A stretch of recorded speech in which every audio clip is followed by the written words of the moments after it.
Hello, everyone. My name is Connor Riley, and on tonight's Connor in Coverage, I'm going to tell you why flipping is fun.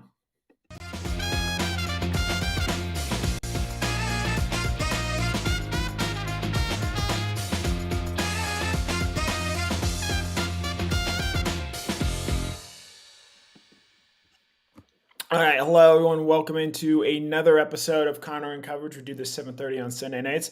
My name is Connor Riley. We talk the latest in Georgia football news, notes, whatever's really going on. And this weekend had some, I would say, relatively big news.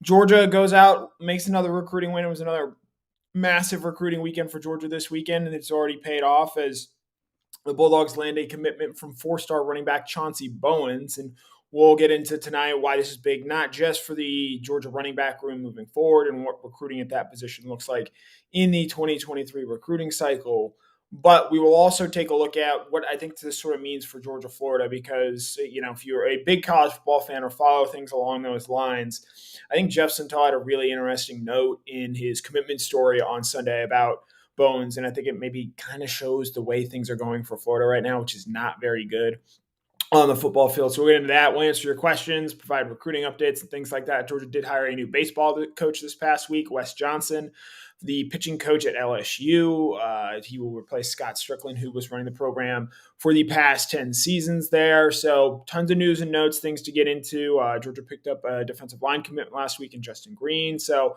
big recruiting weekend as well. With all that in mind, let's sort of get into our main topic here tonight. Georgia landing four-star running back Chauncey Bowens. He was one of the official visitors in town for this weekend. And there's two sort of ways I want to go about talking about this and talking about this commitment and what it means. And I think first, it's probably easiest to start with looking at this running back position for Georgia going forward.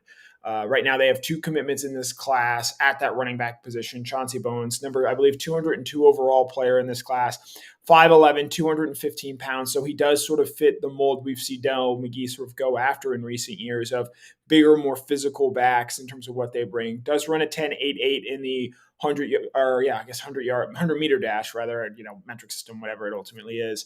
And so, he fits sort of the size and speed measurables that Georgia is looking for and that Georgia has typically gone after. And Bowens is seen as the more physical of the running backs. And as I pull up here, his commitment announcement and him making that decision flipped on Saturday afternoon, taking the official visit to Georgia, a big win, maybe something that wasn't all that surprising. There had been a lot of chatter from Florida on Friday that if he did end up taking this visit, there had been the feeling that he would flip. He ultimately doesn't even wait to leave Georgia to make that decision and decides to flip to Georgia there. He joins Dwight Phillips Jr. in the class, and while Bowens is seen as sort of the bigger running back, 5'11", 215 pounds, Phillips is the blur, the speedster, the guy that, quite frankly, I don't think they have in their current running back room this year. Phillips is one of the fastest players in Georgia, one of the fastest players in the entire recruiting cycle, runs a 10.3 100-meter dash, son of an Olympian, Dwight Phillips, who I believe took home a medal at the 2004 Olympics. And so running back was, well, it's not the position of need that I think quarterback was in this cycle, and you've already seen Georgia knock that out of the park with landing Dylan Raiola and Ryan Puglisi. Puglisi was in town this weekend. Raiola was in town the weekend before. In defensive line, which we saw Georgia pick up their first commitment this past week in Justin Green and have hosted a number of big visitors these last 2 weeks. I think that's one of the main storylines coming out of these first couple of weeks is how did those visits go with guys like Williams Narini, Justin Scott, Edric Houston, who was in town this weekend. Some really big visitors have already come through in that defensive line position, Justin Green being one of them as well, and he is already committed to Georgia.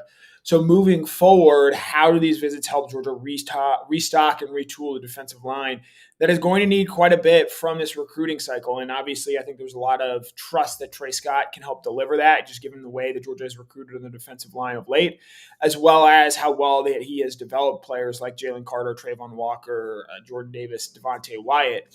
And so while running back isn't necessarily the same big need there, this was a position that Georgia definitely needed to shore up in the 2024 recruiting cycle. Kendall Milton and Dejon Edwards are both going to be seniors this year. And while, yes, they do technically still have a COVID year of eligibility, I would expect that this is their final season at Georgia, just given the way that position sort of goes. And you want to get to the NFL with as much tread on your tires as you possibly can.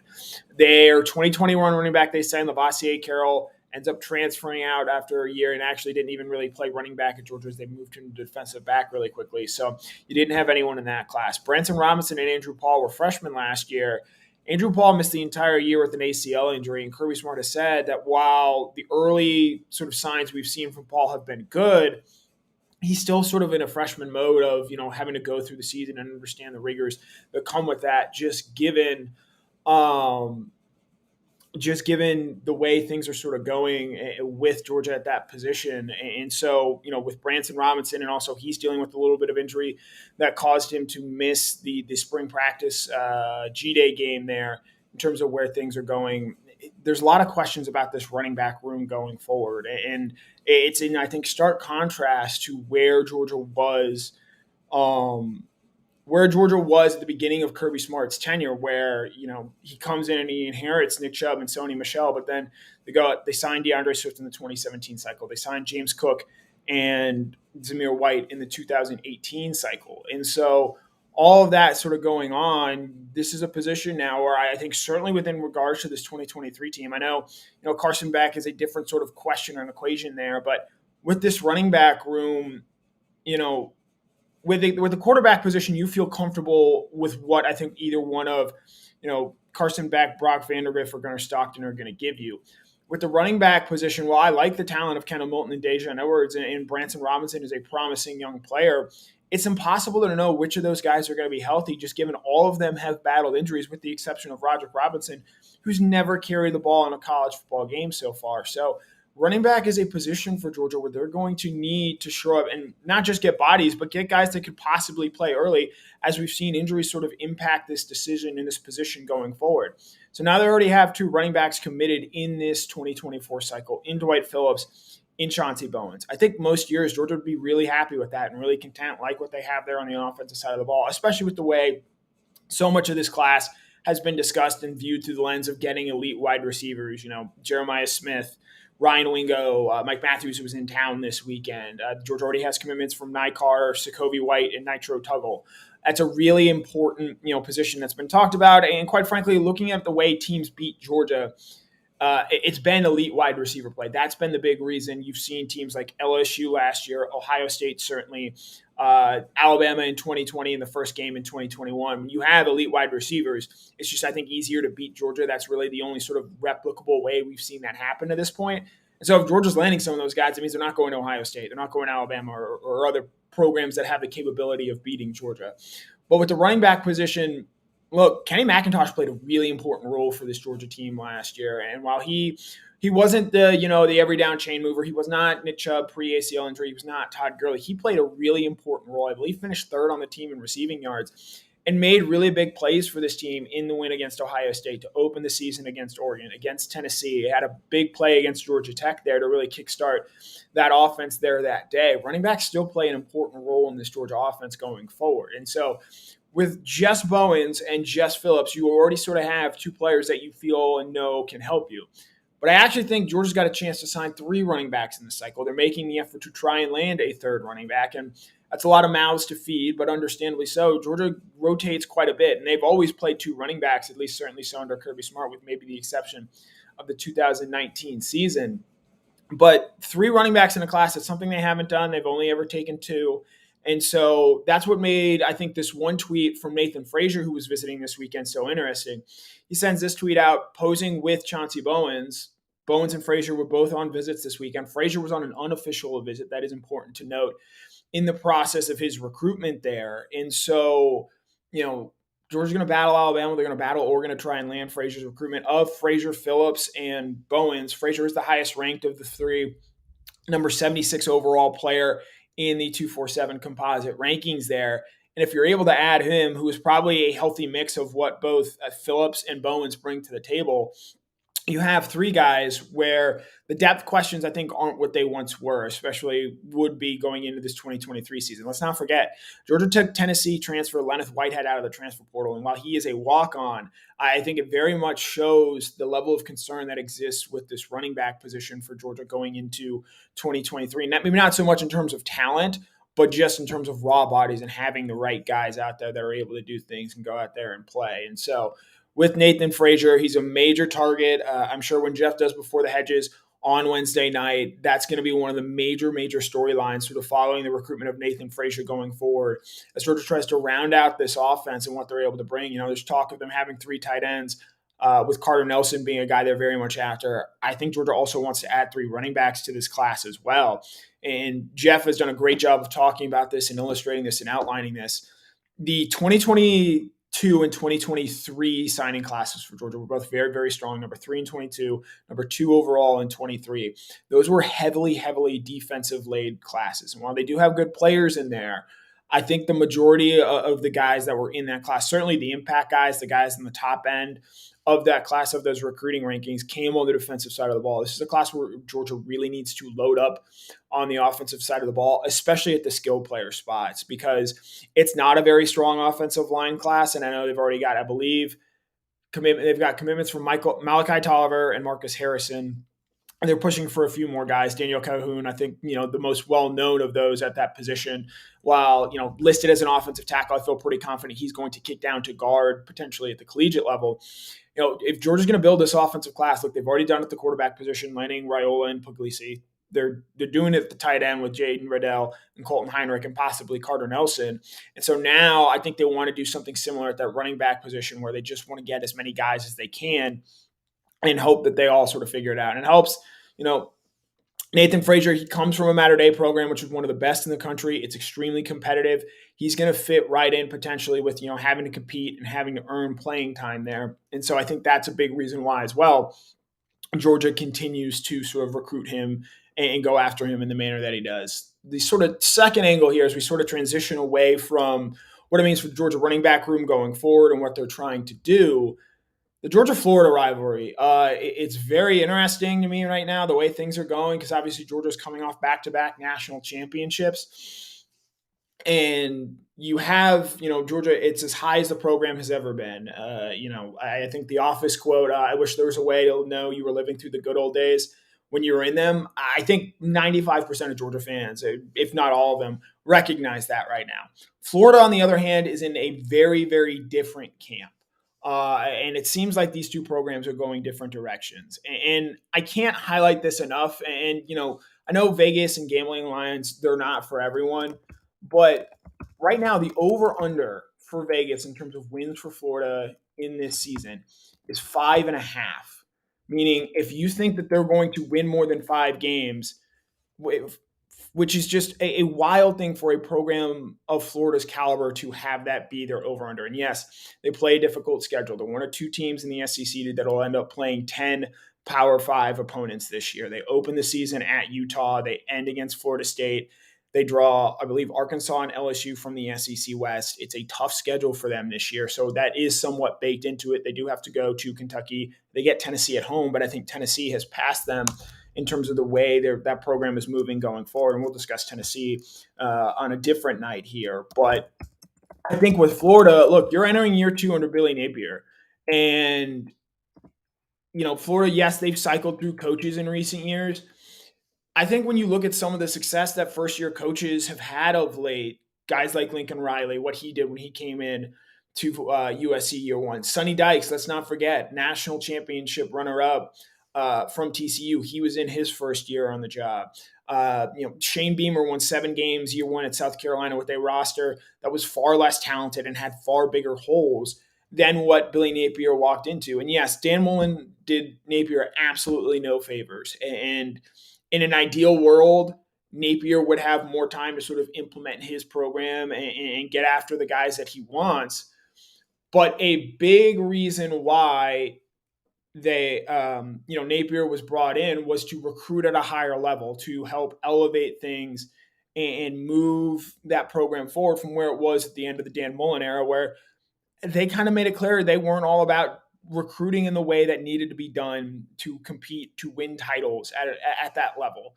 And Billy Napier, I don't think quite has done that either just yet. And that's not necessarily Napier's fault, because I think a lot of what happened in that last class of Florida stems back from their NIL collective and how all that unfolded and unfurled. And I think that hurt them in terms of the way things are going. Whereas I think this class, at least so far, so the Wild West we've seen with the NIL stuff, it has gone a little different.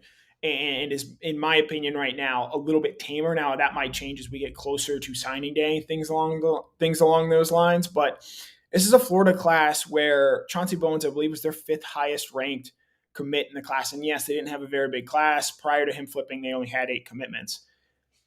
Bowens joining Georgia's class, he is now the 12th highest ranked recruit in the class. That just speaks to, I think, the chasm that is existing and growing, quite frankly, between Georgia and Florida right now, where it's not just that Georgia's able to take a talented player from Florida that Florida wanted to keep, that Florida didn't want to go take a visit and did so anyway. But it goes to show that, the gap between these two programs, as strange as it sounds, as wide as it is right now, there's still room for it to grow further. And, Billy Napier, to his credit, has preached patience, saying, hey, we're going to build this the right way. It's going to take some time. And that's commendable. I think it's the way that, things should be done. But when you factor in the transfer portal and the way that teams have been able to flip their rosters quickly and have some instant success, when you don't have that at Florida, where you go 6-7 your first year, you get obliterated in a bowl game against Oregon State, where you need to attempt the saddest field goal I've ever seen to prevent from getting shut out. And then you open the next year where your over under is 5.5 wins, and there's a very real world where 4-8 is not out of the question for Florida given the schedule they play. Now they play, I think, a lot of close toss-up games, and you're not going to win all of them. You're also not going to lose all of them. But the fact that you have so many, I think, sort of indicates why they're sort of seen as a 500 team entering the season. And let's say they just go under. Let's say they go 5-7 this year, a slight step back from where they were a season ago, which, when you lose Anthony Richardson, who, people have all sorts of opinions about him, but when you lose a quarterback that talented, certainly, and the number 4 overall player in the last NFL draft, and you look at their quarterback situation, it's either Graham Mertz or Jack Miller, there's real questions. And Billy Napier can preach patience all he wants and wanting to build things the right way. If you go 5-7 this year after going 6-7 in your first year, you're going to burn through a lot of that patience. And I don't think that, unless the wheels just completely come off and they do something like go 3-9 or 2-10 or something along the lines of that, unless the wheels completely come off, he's going to get through this season and going to have another year, in part because Scott Strickland, Florida's athletic director, I think needs this hire to work out, given he did not only move on from Dan Mullen, but he brought Dan Mullen in the first place and then got to bring in his replacement in Billy Napier. I don't think you're going to get to bring in a third head football coach that quickly in that order. When you move on from McElwain so quickly, Jim McElwain, you move on from Mullen, you potentially move on from Napier. Napier's going to get a third year. I'd be really, really surprised if he doesn't. But to have burned through all that goodwill, and if you go 5-7 this year, while Georgia, at the very least, looks to be one of the best programs in the country, going to open probably the season as the number 1 team out there, when you do that, you're not setting yourself up for future success. Because, look, at a certain point, if you want to build through recruiting and build through high school recruiting, which you've seen Georgia, Alabama, Ohio State to an extent as well. That's the way that national championship programs are built. And I think Billy Napier absolutely believes that and is committed to making it work in that manner.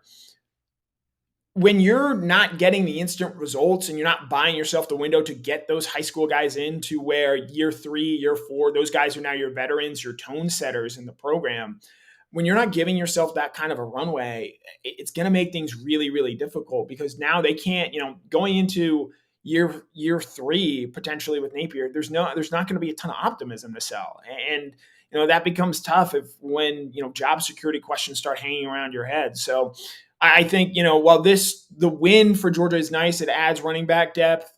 It gets a guy they clearly coveted, and it can help them, I think, build out the running back room that they really want in this class. I think this flip from Bowens is a major loss for Florida, just in the sense of momentum and trying to get things going. This is a Florida program that needs talented players. And say what you want about Bowens, he's very clearly that, given Georgia and Florida both wanted him, and for Georgia to get him, and where he's not the major priority, but a guy that is going to supplement a position, I think that makes things very tough for Florida going forward. And it'll be interesting to see how, from my perspective, things continue to play out for Florida, because I think there are a lot of Florida fans out there that are certainly frustrated with the success that Georgia has had. And if, Georgia wins a third straight national championship, which is on the table.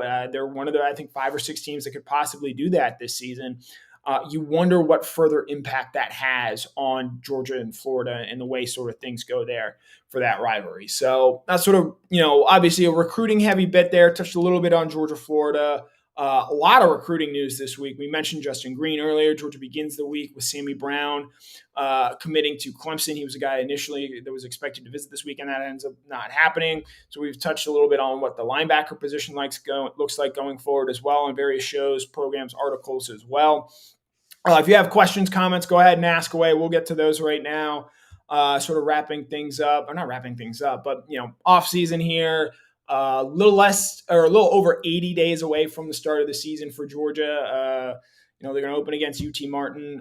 We will find out this week, Wednesday, who Georgia's 2024 SEC opponents are going to be. I guess we can touch on that here a little bit. Who you guys maybe want to see Georgia play there. I think you're going to go see Georgia visit Texas A&M, just given that the game hasn't happened yet. And I think there are enough calls out there to actually see that. I think you get one of Texas or Oklahoma being the newcomers, being that Georgia is one of your bigger brands in the SEC at this point in time. I'll be interested to see. I think they're going to end up playing at Oklahoma in part because that game is supposed to be played in 2023 and obviously gets wiped away. I think you're going to end up seeing that. There's been some questions about how does Texas and Oklahoma and Alabama and Georgia, LSU to an extent as well, all sort of mix in there when you consider that Alabama and Texas are playing each other this year. And do you really want to give Oklahoma, Alabama, and Georgia in year one? We'll see what the sort of stomach is for that from the SEC there. I expect to see Florida obviously still on the schedule. That game will be played in Jacksonville, is currently under contract there. You will see Auburn almost certainly. They want to keep that game at least in this one-off 2024 season on the schedule going forward and keep that there. I'll be interested to sort of see what they do with South Carolina and Kentucky in particular, because I think South Carolina, while Georgia fans may not regard them this way, South Carolina fans certainly regard Georgia as their biggest rival. And so, there might be a desire to keep that game on the schedule, whereas the reporting that has been done on this, the belief is that if there is a 3-6 model coming when they go to a 9-game SEC schedule, if that's ultimately what they elect to do, the belief is that Kentucky is going to be the third team for Georgia, joining Auburn and Florida. And so we might get some further idea of how that 3-6 model with the 3 potential permanent opponents, that way is going. I think ultimately that is where the schedule ends up at. How soon that gets there, we'll see. I've made it very clear. I don't think the SEC is going to get more money from ESPN, and at that point, the SEC and Greg Sankey, they're just going to have to convince the presidents that this is what's best from a football perspective, from a fan interest standpoint. And while they obviously want to, I think, protect college football playoff interests, I think when you go to a 12-team playoff and you see that first year play out, and you'll get at the very least 4, probably even, or at the very least 3, probably even 4, maybe even some years potentially 5 teams in the college football playoff from the SEC. I think the concerns about the 9-game schedule dissipate just a little bit there. I do think, and this will be my last sort of thing, the boldish prediction, I think you're going to get one of LSU or Alabama to come to Athens, because the last time Alabama played in Athens, lifetime ago, it was Georgia. It was 2015. It was pouring rain. I think I'm still a little wet from when that game was played. It was a beatdown. It was 38-10, and quite frankly, it was not that close of a game. It was Mark Richt's last year there at Georgia. Last time LSU came to Athens was over a decade ago, 2013, and will have been a decade this coming season. Raucous game. I was unfortunately not able to attend that game that day, but from all accounts that I've heard from the 4 years that I was in college, 2012 through 2016, that LSU game was probably the single best environment, single loudest environment during my time in college. And so you think them coming back, play for an SEC championship this past season, some seen as a potential national championship dark horse with the way things are going there under Brian Kelly. I think that would be a major game in 2024 potentially, and I think that's a big reason why you're ultimately going to see that potentially on the schedule. So something to watch for there on Wednesday night. I'm sure we're going to have it covered with various angles and outlets and things like that. I know Justin Tell usually does Before the Hedges. Depending on when that schedule gets announced, maybe myself, Brandon Adams, Mike Griffith hop on and sort of do a quick little discussion there in terms of what comes. Yeah, Robert Maloney, I'm sure you can absolutely speak to just sort of how that atmosphere was. So, let's see. Scrolling and looking for comments and questions. Alan, I'm pretty glad that they're getting rid of divisions. I think you want the two best teams to play for an SEC championship. Well, that usually has worked out. I think there are some instances, say you look at the Big Ten, where there wasn't an elite program in the Big Ten West for the past couple of years, and that Big Ten championship game has just been a blowout and fait accompli. You want the two best teams playing in an SEC championship game every year. And so I think going forward, doing away with divisions helps ensure that happens. Let's see.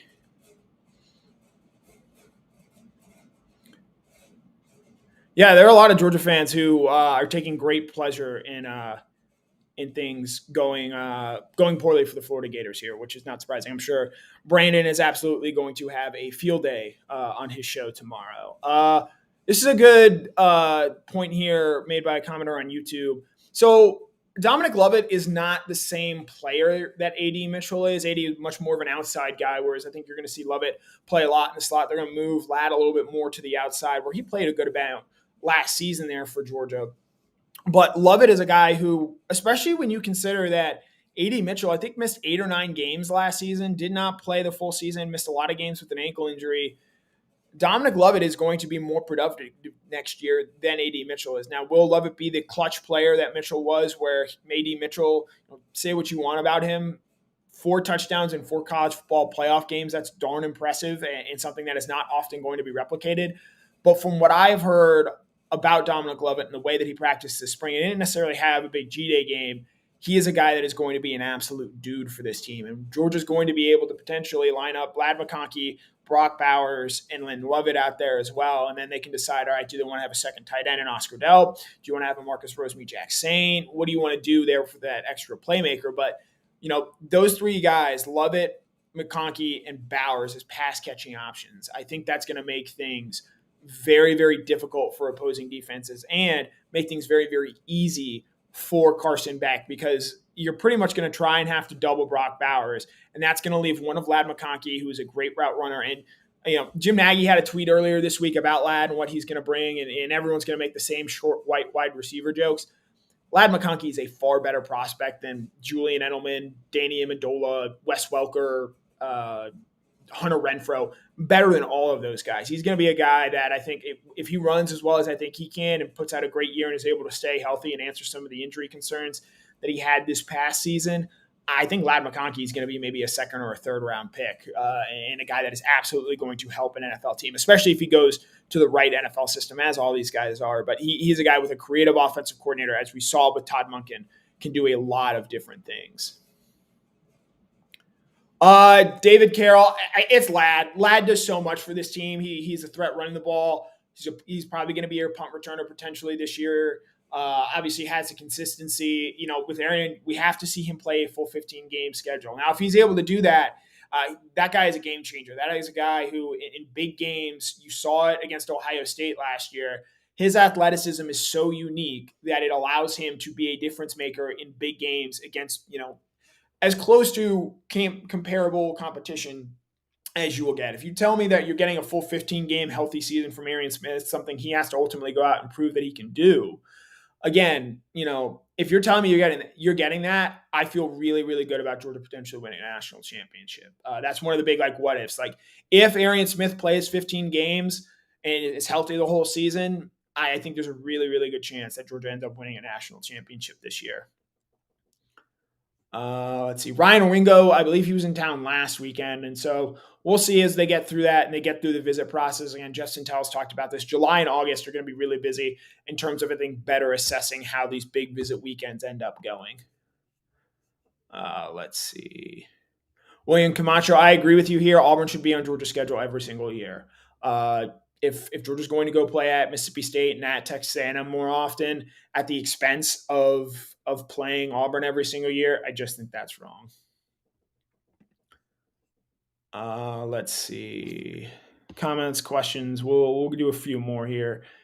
David Wayne Carroll, which guy do you think enjoyed, five-star guy enjoyed this weekend the most? Based on the tweet that I saw, I'll say KJ Bolden. He seemed to be having a really great time there. Five-star safety. I believe he is number one on Jeff Sentell's top targets list, a guy they absolutely need. I've seen there's been a lot of comments about Georgia recruiting in Gwinnett County, specifically Buford. One, Justin Green's from Gwinnett County. So they just quite literally landed someone in the past week from Gwinnett County. Two, and I did a deep story on this a few years ago. Georgia still does well in the Metro Atlanta area comparatively. They do land the most number of blue chips that come from there in terms of blue chip players, 4 or 5-star recruits. But because so many of those guys are transplants and because they do have so many options and everyone comes and recruits them, it is a little bit harder. Whereas if you expand to the entire state of Georgia outside of that Metro Atlanta area, a lot of those guys ultimately end up coming to Georgia or playing at Georgia more often than not. Trayvon Walker coming from Thomaston. Trying to think of guys off the top of my head. Lad McConkey, a great example, coming from Chatsworth up there in the mountains in North Georgia. So, guys outside the Metro Atlanta, Georgia has had a lot more success with. And I'll just say this, I get it, it's being a fan and whatnot. Georgia's won back-to-back national titles. They don't need to land every elite recruit that comes out of Gwinnett County to be an elite football team. They recruit the state of Georgia better than anyone, or not. They recruit better than anyone or almost anyone on a year in, year out basis. They're going to finish with the number one overall recruiting class in the country this year. And I would just mind you, going back to that 2020 recruiting class, I think Georgia landed 4 of the top 35 players in the state that year. They did not recruit that state well. They did not recruit the state of Georgia well in 2020. And it didn't really matter because you go out, you land a guy like a Keely Ringo, who made the biggest play in program history to beat Alabama in 2022. You landed Jalen Carter out of Florida that year. Trying to do some other guys. I know obviously Broderick Jones was a big player for Georgia, big in-state win, the biggest in-state win for Georgia in that class that year. Carson Beck, guy who's going to be your quarterback this year, came from Jacksonville. Kendall Milton was a big recruiting win out of the state of California, even though Georgia doesn't ultimately end up landing Tank Bigsby there. So they've recruited really well. Darnell Washington, look, as much as many people wanted Arik Gilbert to come play for Georgia, and ultimately he did, and it just did not work out. It's inarguable that Darnell Washington has had a better college career than Gilbert, and Georgia got that one right and won that one and developed Darnell Washington into an NFL draft pick. Not exactly the 2020 class. Let's go back and look at the 2019 class because there are 2 very crystal clear, in my mind, recruiting in-state battles that Georgia lost. And I think in the long run, the guy they got from out of state ended up being better. They miss out on Owen Popo from Grayson. He goes to Auburn. What do? They go and they land Nakobe Dean. Pretty easy to see who was the better player there as Nakobe Dean, Butkus Award winner, and Owen Popo had a very good college career for Auburn. But there's no Georgia fan out there that is right now taking Owen Popo over Nakobe Dean. Georgia sees Jaden Hazelwood flip his commitment from Georgia, ultimately signs with Oklahoma. Georgia goes out and on National Signing Day in 2019, they land George Pickens.